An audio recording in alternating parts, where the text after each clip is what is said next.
Hello, welcome to Inside the Birds pregame show. My name is Geoff Mosher, and of course, I'm alongside Adam Caplan. And joining us, as always, is Greg Cosell. Now, guys, the inevitable can happen today if the Eagles beat the Washington Commanders, and if they do, they'll clinch the NFC East, which at this point already feels like a foregone conclusion.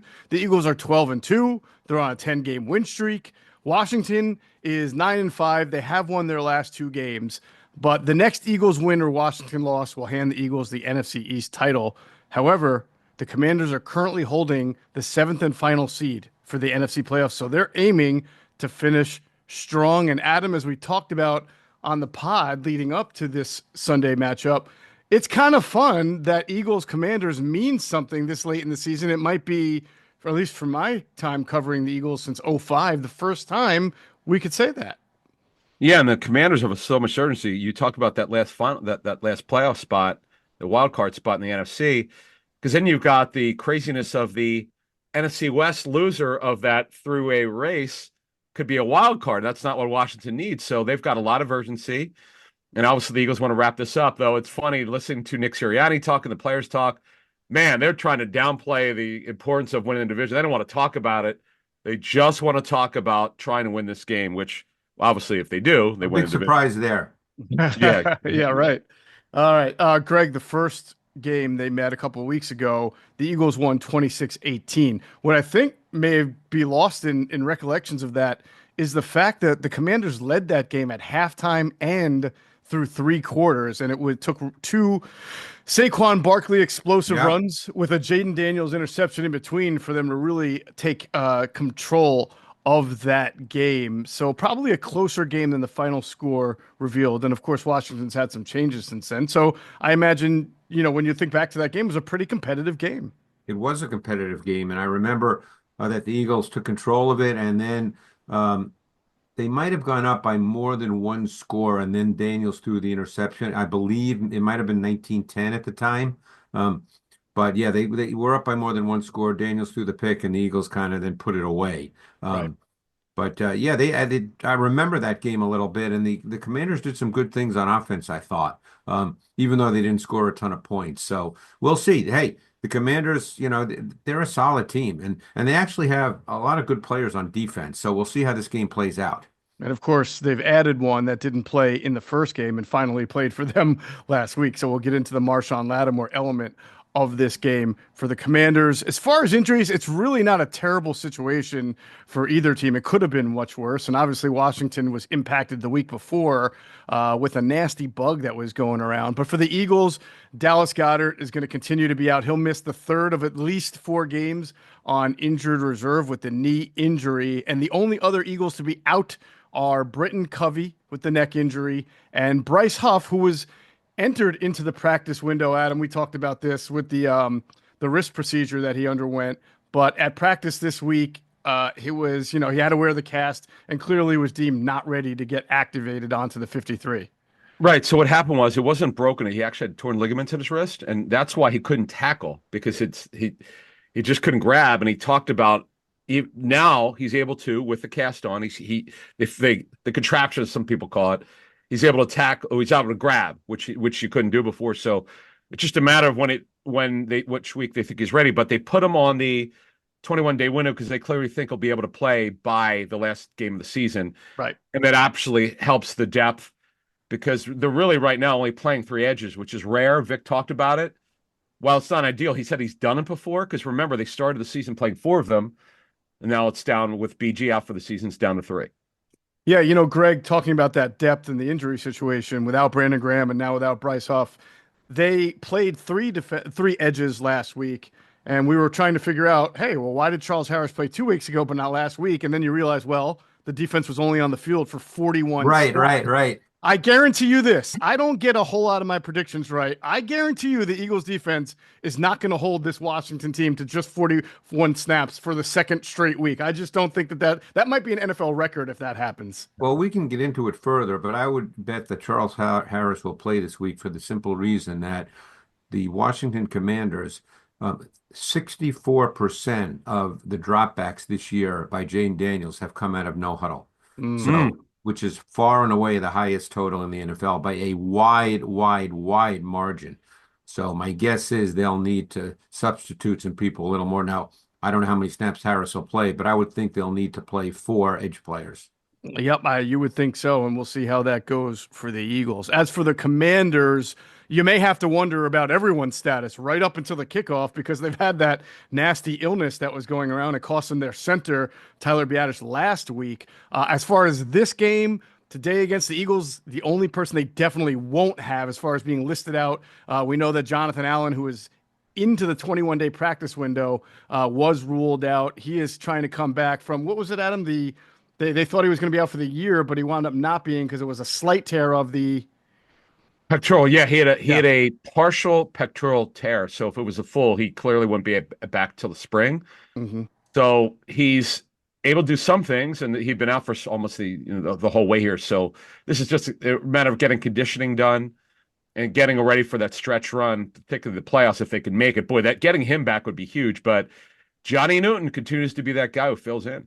Juice, another first round pick. Washington just pulls first round picks at defensive tackle, so Second though, right was off he? the bench. I'm sorry, was he? I thought he was was he a second? He might have slipped to the second. You're right. Yeah, exactly. Second round pick. And of course, Greg, do you still like their reserve Fedarian Mathis out of Alabama? I think this is year 2 or 3 for him. Has he been a part of their rotation?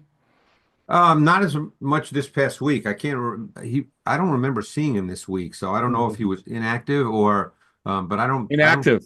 yeah, Yep, he was inactive. inactive. Yeah. Wow. Interesting. Whew. All right. Well, so it'll be Newton, and of course, they got the other big guy in the middle. Payne. They Payne, play yeah. Newton and Payne. Yeah, Newton and Payne. All right, and that is the deal with the Washington Commanders. So let's get into the matchups. I want to start off talking about the Eagles offense versus this Commanders defense because we spent a lot of time, Greg, throughout the week talking about what we saw against the Steelers, which was a no huddle, up tempo Eagles offense that operated a lot out of the spread and seemingly had an impact on Jalen Hurts to allow him to play freely and pull the trigger and go to his reads and even throw some back shoulder throws to both Calcaterra and AJ Brown. He actually had a third one that was almost picked off, but nonetheless, we saw a little bit of a rejuvenated Jalen Hurts. Well, I asked you this earlier. I'm going to repeat it again. Now that it's on tape and now that they had success with it, can they continue to make this the staple of their offense? one of the staples for sure, yes. And I mentioned that they always have that run game to fall back on, and if they didn't, it might be more difficult, but they always have that. It's funny because we did this game on the matchup show. We did a full segment on the Eagles Commanders, and we talked about the no huddle and empty sets. And Darius Butler, who obviously has played in the NFL against both no huddle and empty sets, said it's really effective because it forces the defense to show their hand. And he said it's a really good thing for Jalen Hurts because everybody knows this is not news that the strength of Hurts' game is not dropping back and reading through progressions. That's not the strength of his game. He has other strengths, clearly, but everybody knows that that's not a strength. So now what you do is you minimize that to a large extent because the defense is forced to show their hand. So what happens is he understands and knows what the defense will be a high percentage of the time when you're in no huddle and empty sets. And therefore that increases the likelihood that he can be very efficient from the pocket as he was a week ago, because he also was really efficient out of empty a week ago. They had 9 empty dropbacks out of, I think, 37 total dropbacks, and he was 7 for 9 for 116 yards because the defense has to show its hand. They've got to declare because they've got to cover the field.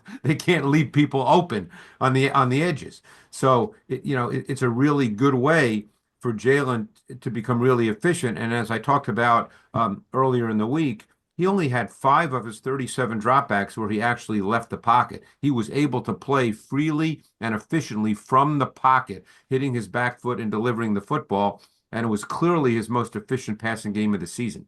Adam, isn't that what we talk about as far as coaching? Like the job of a coach is to put a player in position to succeed. And when you can capitalize on a player's strengths. Now, I know some people interpreted things that we've said and Greg said as, oh, well, that's a backhanded comment about Jalen Hurts. No, I mean, I can think of a great player like Anquan Bolden, right? Who did not run a 4.2, So the strength of his game was over the middle, getting him matched up against linebackers and safeties. And guess what? He was one of the best at it that ever did. It's not Well, a he did run, diss, Jeff. He right? did run a 4.2. There was just a 6 between the 4 and the 2. Oh, jeez.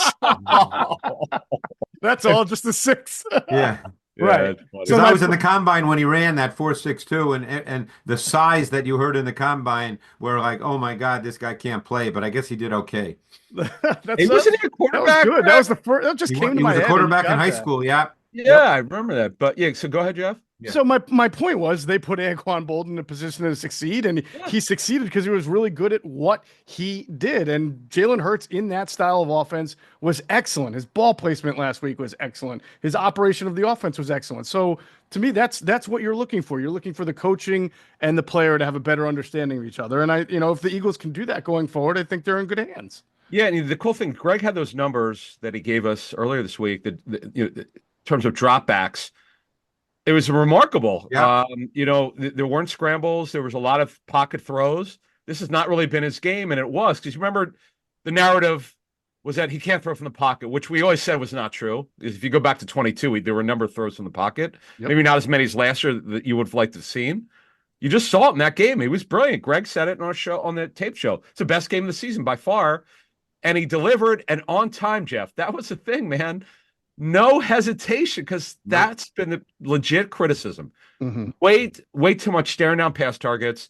They would scream right at him, throw it here, and he wouldn't throw it. But this game, he did. Craig, we pointed out a number of times where this no huddle offense, not just against the Steelers, but other teams, obviously one of the great byproducts of it is you prevent the other team from being able to substitute at critical times. And we noticed last week there were times the Eagles were running third down plays. Cam Hayward not on the field because they couldn't sub him in. Some other players, Keanu Benton. So let's look at this Washington defense. Did they rotate heavily? Are there players who are sort of like a Landon Roberts and the other linebacker for the Steelers who come in and come out? Does Washington have players that rotate in and out that way? Well, they pretty much play both of their linebackers, Luvu and Wagner, on every snap. And they play both nickel and dime. And in dime, Luvu is essentially an edge pass rusher. So he becomes an edge pass rusher, and they either bring Armstrong or Fowler inside. But they do have a pretty good rotation up front. So again, you're trying to minimize that. Cleveland Farrell is just a solid player, not a pass rusher, but a good player. Sheldon Day played a lot of snaps last week. They've been playing Javonte Jean-Baptiste. He's been getting snaps. Jalen Holmes gets snaps. Last week they played a bunch of 4-3 base, but that was also a function of who they played against because the Saints played a lot of 2 and at times 3 tight ends. And they brought Walker in, number 32, as the third backer. They play big nickel as well. They play a lot of different people. So, it probably makes sense. And the Eagles have been doing this now just as a foundation of what they do is going no huddle. In fact, in the game week 11, a number of weeks ago in the first series, they went no huddle, and he hit Brown on a slant for, 29 yards because there was run after catch. So, and they had 2 runs later in the game by Gainwell, which actually were really big runs, 13 and 14 yards, which came out of no huddle. So they will do no huddle. There's no question about it. What I'm curious to see is how much empty they do after the success they had against the Steelers. Right. And what might be, if now that it's on tape, when a team plays a lot of empty, obviously you have nobody in for protection, no tight ends, no running backs. So what might a team do, especially Dan Quinn, who's seen Jalen Hurts a lot, if the Eagles are going to be an empty a lot? Well, what a lot of teams do, I mean, certain coaches have always had the attitude that if you're going to be an empty, we can go after your quarterback and we can speed him up. The only issue you face there is Jalen Hurts can avoid that, and then he can run. So we'll see. You could look, if you really want to, Jeff, you can get a free rusher at a quarterback in empty. You can do that. But you have to decide what's the risk reward there because, and what do you play behind that? You don't really want to play man behind that against Jalen Hurts because if he avoids that pass rusher, there's going to be a lot of green grass. And then and that's one of Jalen's absolute strengths. He's really good at that. He sees things, he avoids, and he runs. And, while he's never been shifty, he's a physical type runner. I mean, and he's got pretty good speed. So he can hurt you with his legs. So we'll see. One thing that needs to be pointed out, St. Just was benched last week. St. Just was played 3 snaps. The outside corners were Lattimore and Sainristil, and the slot continued to be Iggy. So St. Just was actually benched. He was active. He played 3 snaps. He was benched, which is very interesting to me because again, I haven't studied every snap of his, so I can't sit here and say, God, I'm amazed. But he struck me as kind of their number one corner, but I guess he wasn't. So my understanding was, first of all, when they made this trade, their goal was to have St. Just still play on the outside, which he's Right. not now. You just mentioned he's benched. Mahogany, who you were taught Iggy, who the former first round pick for the Dolphins, it clearly has not worked out, but he's playing for Washington. But they wanted Sanders to be their nickel. So Right. so Greg, here's the question: is Sanders still playing on the outside? Yes, Wow. 100%. Okay. But he is playing well, decently well. Well, They listen, when I they watch him love play they well, love him. yeah, They love yeah, him yeah. because he's one of those feisty competitor type guys. Look, keep in mind at Michigan, he played both outside and the slot. This is not brand new to him. He played meaningful snaps on the outside at the University of Michigan. Do you know So he was a receiver when he came to Michigan? I I think. believe he was, but Yeah. so So so he's got, clearly they like him better yeah. on the outside than St. Juice. So we'll see what they do this week. This was the first game in which he was benched. Will be obviously because it was the first game Lattimore was back. Yeah, I just remember the Eagles game where I thought he gave AJ Brown one of AJ's tougher assignments of the year. I mean, Well, he AJ is had 5 catches big. for 65 yards. I think he broke up a pass to AJ or somebody in the left corner of the end zone, if I'm not mistaken. He's physical. He played with Well, obviously he's a a big Michigan kid. guy. He's six Yeah. three. The other player who was back on their back end was Derek Forrest, the safety, and he played meaningful snaps last week. Interesting. So I know it's a small sample, Greg, just one game, but how did Marshawn Lattimore look as a commander? He wasn't tested one time. Mm, So, I mean, okay. he looked fine. He wasn't tested at all. Wow. Do you think the directive, let's remember the Saints started Jake Hayner and then went to Spencer Rattler. The directive might have been you're not throwing the ball past 10 yards, buddy, no matter who you are. Right, right, right. So, I mean, we know that at his best, Lattimore's a really good player. Right. All right. So that gives a different look to this Washington Commanders defense, which again did a pretty good job against the Eagles for 3 quarters until Yep. the dam broke with 2 big Saquon Barkley runs. Adam, the one thing we can say as something to watch is that Dan Quinn has historically played, going back to when he was with Dallas, played well against Jalen Hurts. Now, of course, he had some really good personnel there in Dallas as well. I don't know if you would argue that this Commanders team has the same level of talent as his Cowboys players. He doesn't have a Micah Parsons type of player, but he knows Not a Jalen lot Hurts' of people do, tendencies. though, Jeff. Not a lot of people do. Exactly right. But his tendencies, it's always seemed when Jalen Hurts played the Cowboys, and even in that first game against the Commanders, there were times where Jalen looked frustrated and didn't look fluid with the offense. Yeah, and again, it's the history that DQ has as a defensive play caller. It's his scheme that they run there with the Commanders. So yeah, but to me, if you could protect, you could throw against these guys. And I was surprised the game last week was as close as it was, quite frankly, with all the problems the Saints had trying to throw the football, which was not very good. But I don't worry about it too much. If you could protect, you could throw. That's been sort of like Washington's situation this season. Some teams have shown if you could protect, you could throw against them. But Greg just outlined it. They've got a really good rotation on their defensive line. And that's probably why that game, Jeff, the first matchup, I know it was earlier. It wasn't like it was week 3. It wasn't that long ago. It's about 5 weeks ago. It's kind of why the game was close. They kind of handled what they needed to handle to make that game close. Yeah. Did you say you were surprised that Jake Hayner and Spencer Rattler didn't throw the ball well against the? Yeah, Is that what I heard you say? Yeah, no, I wasn't surprised. It was wasn't being It serious, wouldn't have but been I a know. close game. There were 3 very close misses to McLaurin in the fourth quarter that all 3 would have been touchdowns, and it ooh, wouldn't have been okay. close at all. I mean, last week. Against the Saints, yes, not Yes, against the gotcha. Eagles. Okay, Yes. okay. All 3 to McLaurin because he already had 2 touchdowns in that game. He could Wow, have had that's the game of his insane. life if that Yeah, was Daniels just overthrew him on one. It was a deep post. It would have been a walk-in touchdown. Then right. there was another one down the sideline where, for whatever reason, McLaurin kind of slowed down and still should have caught it, but he dropped it. And then he underthrew him just by enough that the corner could make a play on the ball. And all Gotcha. 3 should have been touchdowns. Wow, would have been a heck of a game for him. All right, last thing on this Eagles offense versus Commanders defense. About how much blitzing do you normally see from the Commanders, and what do you think to expect? Now, I get again, this comes down to what the Eagles are going to do offensively. Are they going to be spread? Are they going to leave themselves as unprotected as they did against the Steelers? Who knows? But in general, has Dan been blitzing more or less? What did he do against New Orleans with Lattimore back there? Yeah, they're a high based on the league, relative to the league, they're among the higher percentage blitz teams relative to the rest of the league. Mm-hmm. Um, we'll see, because Luvu is a very intriguing player, and Wagner still is used as a fifth rusher at times. They stunt a lot. They're very good with stunts. Luvu and Wagner are both very good in terms of being both pickers and loopers.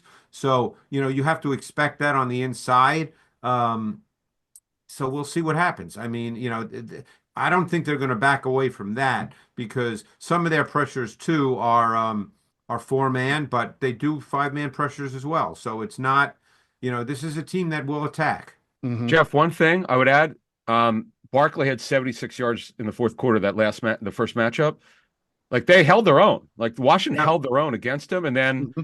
the dam broke in the fourth quarter. So, and we know with Barkley, you never know. It's like last week, Barkley missed 31 plays, and I know the Steeler fans were bragging about, oh, so we shut down Barkley. Well, he missed 31 plays, Yeah. 31 snaps. They wouldn't Right, play all right. 31, but with him, you never know what's going to happen.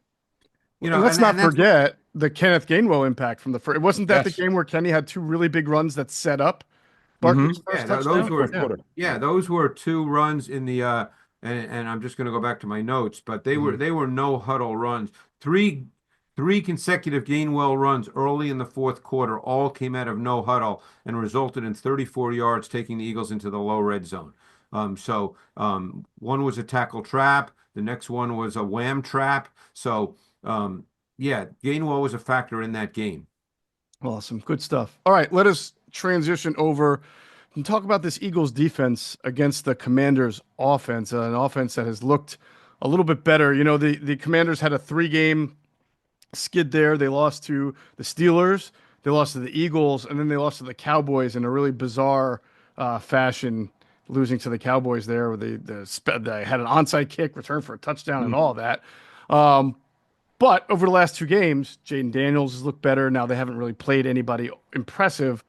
But Greg, what sticks out at me from the first game is that Austin Eckler was a little bit of a problem, a matchup issue for the Eagles linebackers and the interior. And he, of course, is on injured reserve and will not be playing in this game. Is there anybody that the Commanders use similarly to the way they do or did use Austin Eckler? I would say McNichols is probably that guy. Um, so yeah, he'd be the guy that would fill that role. Hmm. Um, but I would say that one of the reasons I think, a lot of people have asked me about Jayden Daniels over the last number of weeks because it hasn't been quite the same. And this is just my opinion. Some might disagree. I think he's been moving a little too much. I think that he's been leaving the pocket when he doesn't have to. There have been check down opportunities that have been there and he's not taking them. I think you got to get back to playing from the pocket first. Now, can he run and is he incredibly fast? Of course he is. We know that. But you just disrupt your own offense too much when you leave designed structured plays on the field. Hmm. It's hard to sustain offense when you do that. So we'll see. Obviously the Eagles can rush the quarterback. It's not a great O line. Even if Biad is back and He ready to is. go, it's not a great O line. Hmm. Is Brandon Coleman still playing He's still tackle? playing left tackle. Yep. He's up and down. Yeah, I mean, he's not getting killed. It's not like you watch him and go, oh my God, but he's a beatable player. right. Right. Their strengths are really at right guard and center, and then everywhere else, you see some advantages. Wouldn't you say that Josh Sweat, even though we don't talk about him like we did the year he had the 12 and a half sack game, I'm sorry, season, but he may not be fully back to that, but he's pretty close. I feel like he's playing with a lot Well, of, he's been a force. He's been a yeah, player. Yeah, I mean, he's been a guy that has made an impact as a one-on-one pass rusher without question. sure. And Adam, this is a big thing when we talk about, I feel like every year no matter what Washington does, we always say, look, the Eagles are going to win this game because of they're going to dominate the trenches defensively against the Washington offensive line. It's gotten better, but that's really still where the Eagles need to win. Yeah, there's no question. I mean, the Eagles have a tremendous advantage, and there's no doubt. The Washington's very average on their group. They're coached well by Bobby Johnson, but they're just not. If you really, other than Cosby, you wouldn't go, "Wow, this is a great line." Biotish is back from the illness, which he woke up Sunday morning, didn't feel right. As you outlined, they've had a number of illnesses this week, but most of those guys are going to play. But there are there's no question, there's some advantages. And by the way, in the first matchup, you mentioned Josh Sweat. Sweat, he had a sack. BG, unfortunately, he's not back. He had a sack. Nolan Smith, who Greg really outlined very well for us this week on our shows, on our platform, had a sack in that first matchup. I'm interested to see if Nolan Smith, Jeff, as I send it back to you, could continue this trek where he's been playing very well. Yeah, yeah. One of my concerns, Greg, I was going to pose to you, and listen, you don't know until you go out, but they've been doing well. They've been playing well lately. Nolan Smith, even Jalix Hunt, but of course Sweat and Nolan Smith. But when you play a quarterback like Daniels, you can't really fire off the ball all the time. You've got to be able to have discipline, Yep. rush lane, and not get too high up the field, and then reverse course. And it's a different style of rushing the passer. Without question, because you don't want to run by him. So, and they'll be aware of that. Hmm.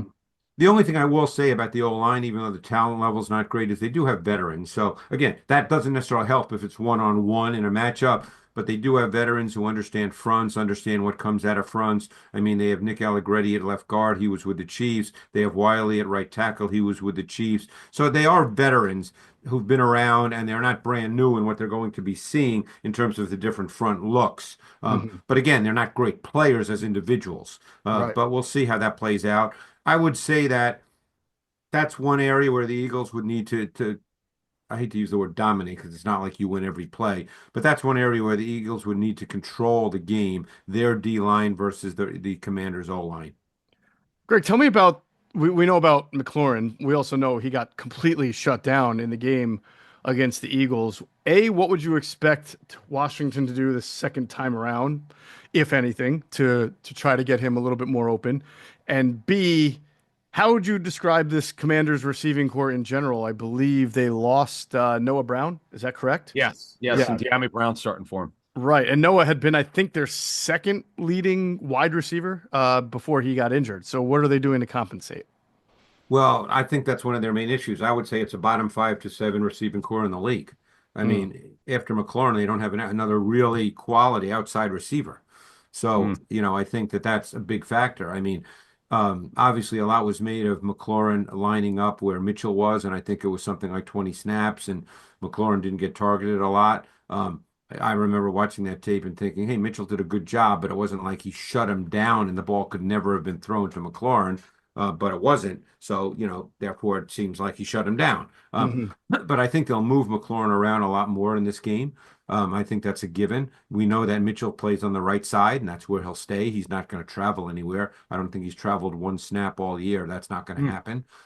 So I would expect him to move McLaurin more. But they don't really have much at the wide receiver position. I mean, Mm. they've got Zacchaeus who plays. McCaffrey plays snaps. Crowder now is back and he plays. I don't know. They signed KJ Osborne. I don't know if he's going to get any snaps at all. I don't know what his status is. You guys might know that. But they're just not very good at wide receiver. Yeah, and Ben Sinnott's a rookie who I loved at Senior Bowl. I was hoping at some point he get the ball. He's not really getting the ball. Zach Ertz has really been the guy, to be Yeah. honest with you. Yeah. He could still play. And I don't know if there's I mean, Terry McLaurin could be an explosive player, but it seems like what Washington does well when they move the chains is just literally that, almost the old matriculate the ball. They'll run the ball with all of their running backs, especially Brian Robinson. They'll hit Zach Ertz. They'll get McLaurin down the field when they can, right, Greg? They take advantage of those opportunities, but in general, you wouldn't say for a team that's I think averaging over 28 points, they're not necessarily an explosive. They try to No, control the they're not. ball. They're not. I mean, at some point your receivers do have to be a factor, if you want to have a big time offense. And theirs are just not. And their run game is far more sustaining than explosive. Robinson is a big physical back. He runs with a physical presence, but he's much more of a grinder than a big play back. McNichols is that change of pace guy. We talked about him a little bit ago. He's sort of the new Eckler because Eckler's out for the season.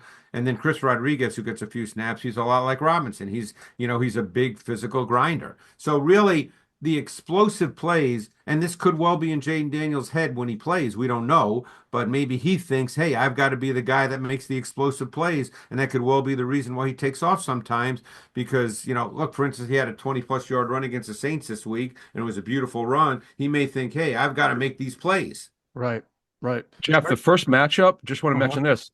Eckler led them in receiving. So that kind of tells you what Greg's saying. And another thing, McNichols is in the NFL because he could pass protect. I talked to one of his coaches that worked with him earlier in his career. He's a supreme pass protector. So that plays to what Greg's talking about, being on their third downs, getting some checkdowns. But like you said, you wonder how they're scoring when they don't have enough playmakers. And that's something which Adam Peters, the general manager, will have to solve in the offseason. Is McNichols out of Boise State? Is that correct? Does that jog your memory, Greg? You know what? I think he is. Yeah, and I don't remember what year he came out, but I think he 17, if I'm not, 17. Wasn't he with the Titans at first? Yeah, he is out of Boise. Bucks. Yeah. Oh, that's right, the Bucks. Yeah, he's been. But he is out of Boise, right? Yep. 11 teams by my count. Wow. Well, he's got about 5 months left before he's no longer the best. He was a really good college player out of Boise in the NFL until Ashton Genty takes over.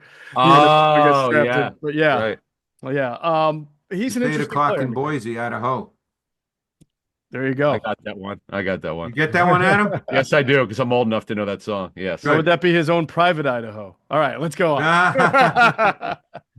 All right. So look, the challenge for the Eagles, get pressure when you can. The defensive backfield has really been good all year. I guess I'm just kind of wondering what Cliff Kingsbury's mindset is going to be going into the game, because they really struggled to move the ball, and Jayden Daniels was not accurate in that game, and we all thought he might still be dealing with the rib injury. Would you say on his throws, Greg, over the last few weeks, he doesn't look as inhibited anymore, or that his accuracy has been? I mean, I thought he looked fine this past week. He looked fine to me. Mm-hmm. I just think, look, I'm not going to sit here and say, boy, the Eagles have such an advantage on defense versus their offense that this game's going to be a blowout. But the Eagles do have an advantage on the defensive side of the ball. First of all, they're playing really good D against pretty much everybody. Daniels obviously is the kind of player that can break down your defense and make plays, whether he runs or whether he moves out of the pocket and makes throws. The big thing for them is going to be run game. They're not going to get explosive runs, but they're going to need somewhere along the line to stay ahead of the sticks, somewhere along the line. Is that going to happen every possession? No, but it's too hard against this defense if they find themselves on 3rd and 7+ on every possession. That's just too hard. This defense is too good. Their O-line can't hold up with that against this Eagles front. Right, especially the way Jalen Carter has been playing, Adam. Yep. I think Jalen Carter has graduated from opponents saying, that's a good player, to the opposing coaches saying, what in the world are we going to do about 98? I mean, he's been very good. He's been good. Adam, when you think about Fletcher Cox in his best years, I mean, he had some really good years, but there's something different about how Jalen Carter plays than Fletcher Cox. Cox was country strong and he could displace people, but with his hands, he had very strong hands. I feel like Jalen Carter just bullwhips people past him in a way that I haven't seen from, I don't know, maybe since the 90s Eagles, Carter's more violent, but with his hands. But, it's interesting. It's so funny you said country strong, because it's exactly what I was going to say. Jim Washburn said it after they drafted him. Yeah. What'd you like about him? Oh, he's country strong. And there you go. And it is amazing. His son, Jeremiah, coaches the edge rushers here. So, right. I would say, and don't forget about our guy, number 93, Milton Williams, who's Greg's talked now 4 years. He's now talked about this guy. I loved him coming out of Louisiana. I loved him. That attack. Yeah. No, it's funny. He won't get, I'm sure he won't make the Pro Bowl because the national media has no idea who this guy is. But thank goodness you've, on our platform, since you've worked with us, Greg, that you've talked about him. You put him on the map. You know what's really interesting about Milton, especially, is that I kind of recall of our conversations in the first 4 or 5 weeks of the season when the Eagles weren't doing as well, especially defensively. We were talking about Moro Jomo giving him some pretty good reps and some pretty good bursts and snaps. And I don't know, the last 6 weeks, it's really been from an interior standpoint, Jalen Carter and Milton Williams, and every game they Yeah. show up. Well, that's We because haven't Carter. said these guys have had a bad game in a while. No, and I think, Jeff, that's because Carter has really advanced from playing, 40 snaps a game to playing almost every snap. So there's no snaps really for Ojomo. I mean, he Right. plays some, but not. There was a stretch where he was playing, 25, 30 snaps a game because Carter was only playing, 60% of the snaps. Now Mhm. Carter's playing 95% of the snaps. Right, right. Now, this should be an interesting game from a Jordan Davis standpoint because we know Washington does like to run, use its running backs, will play some tight ends, so he'll be on the field theoretically if the Commanders are in 12 personnel or in obvious run situations. But man, I feel like we all jinxed him after the Baltimore game. We said we saw some signs of life. He had some good play, and then I don't know, Greg. For me, the last 2 weeks, I feel like he's taken a step back. He's played high at times. We Yeah. talked about the Panthers game; wasn't really a good game for him. What did you feel about his I mean, play against the Steelers? I guess you just have to kind of say at this point, don't forget he's late in his third season. Okay. Right, I think you kind of have to say this is what he is. Now, I would never say a player can't improve. I would right, never say that. Okay. Because obviously you can be coached, you can improve to some extent. I have to believe it. Well, I know he's being coached because I know who he's working with. So I know he's being coached.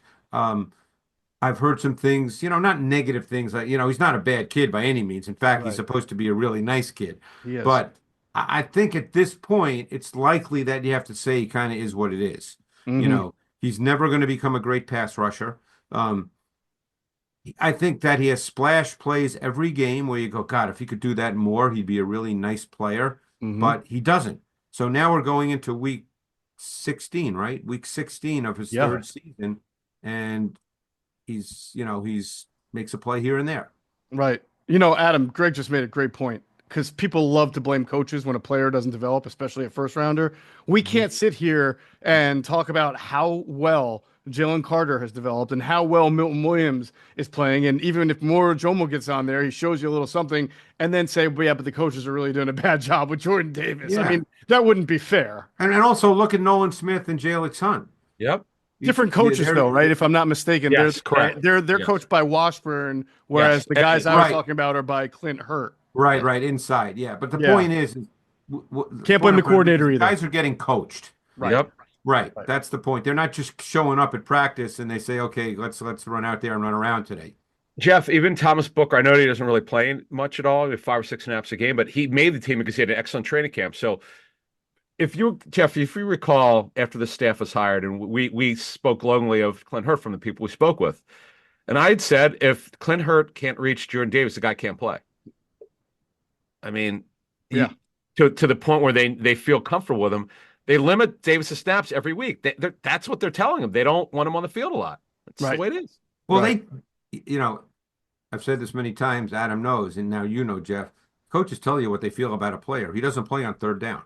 Right. Yeah. By Wow. year three, and I think Howie Roseman even said that when they drafted him, and I think if he's being honest, and who knows what happens, I can't Yeah. imagine them giving him a second contract. Yeah. But Yeah. but you have to say the guy doesn't play on third down. He's not a pass rusher. Right. Greg, do you still have that stat you gave us? Is it nickel? Was it 1 or 2 or 3 snaps, something like that, the whole He's season? only played one meaningful snap because one was garbage time. Yeah. One meaningful snap all year on third and six plus.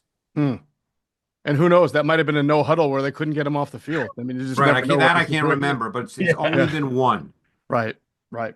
All right. Interesting stuff there. Hey, I want to end it on this. Reed Blankenship is a guy that Greg you've Yeah. talked about because Yeah. you've heard through yourself through the Eagles grapevine that he's considered the tone setter of the Eagles defense. So when you watch the tape, can you put into words why he would have that label? What he is that, or what he does that makes him the tone setter of the Well, Eagles? I think it starts with his ability to run the alley in the run game. He comes down hard, he squares up, he tackles, he hits you. He's not a guy that just throws his body at a guy. He squares up, he tackles. In fact, in the first Commanders game, I forget when it was in the game. It was definitely first half. but it was probably late first quarter, early second quarter. If I'm not mistaken, it was probably a 6 or 7 yard gain by Brian Robinson, Hmm. but Blankenship came up and he nailed him really good. And it seemed like Robinson was a different back after that. I mean, Mm. Blankenship just nailed him. And like I said, I wasn't like behind the line of scrimmage. So it was probably a play that didn't go noticed. I had to sit here and watch it with my clicker, a number of times, Right. because in the game it looked like a 6 yard run. Uh, but he's that kind of player. He runs the alley in the run game really, really well. He sees things really well. He's got a quick trigger, which makes up for the fact that he's not the best athlete at the safety position. He's just a good football player. There's a lot of guys like that in the league. Hmm. I'm not going to sit here and say he's Harrison Smith, but he's, Right. he's a good football player. All right, good stuff there. Now it's time to do what we do best, or some might say worse, and that's try to predict the outcome of this game and the player of the game. So, Greg, I know that you have spent all week obsessing over this pick.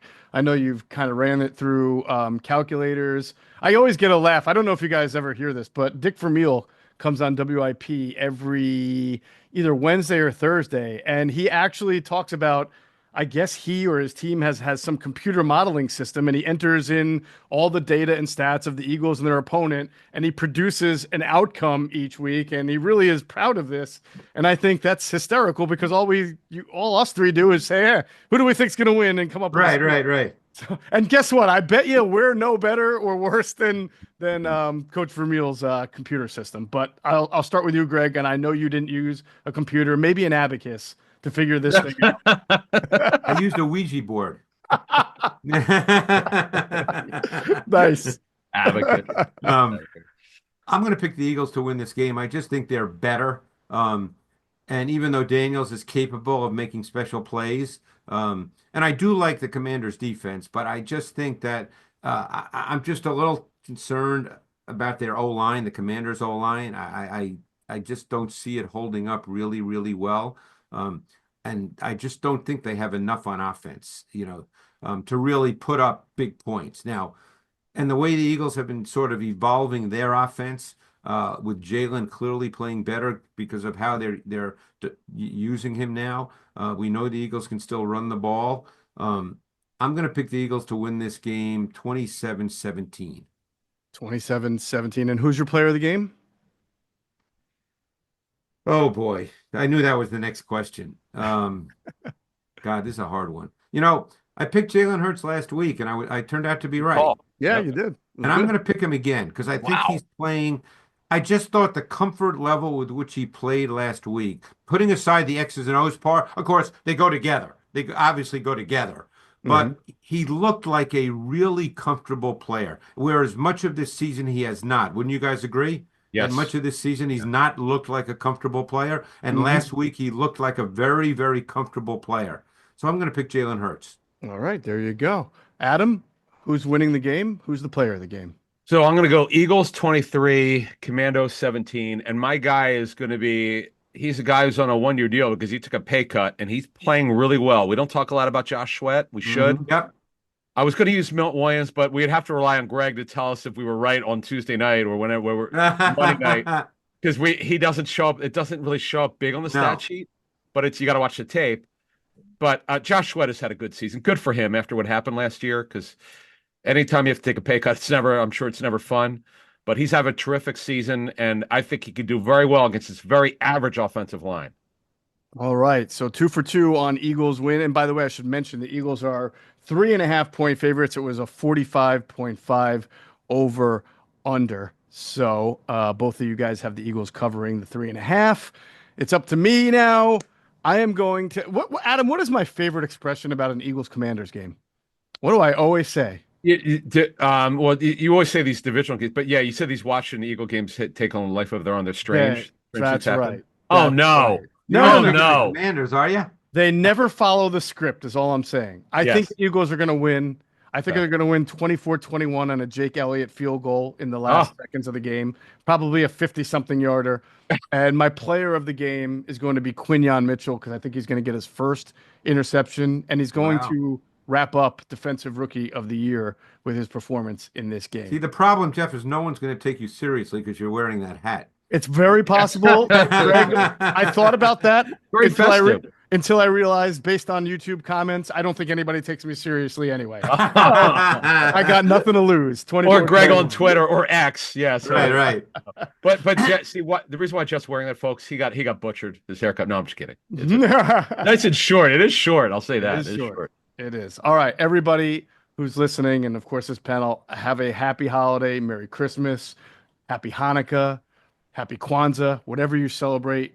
From all of us to our viewers, we hope, and listeners, we hope you have a great holidays, and we'll be back at it again next week. So for Greg Cosell and Adam Caplan, I'm Geoff Mosher. Enjoy your football watching.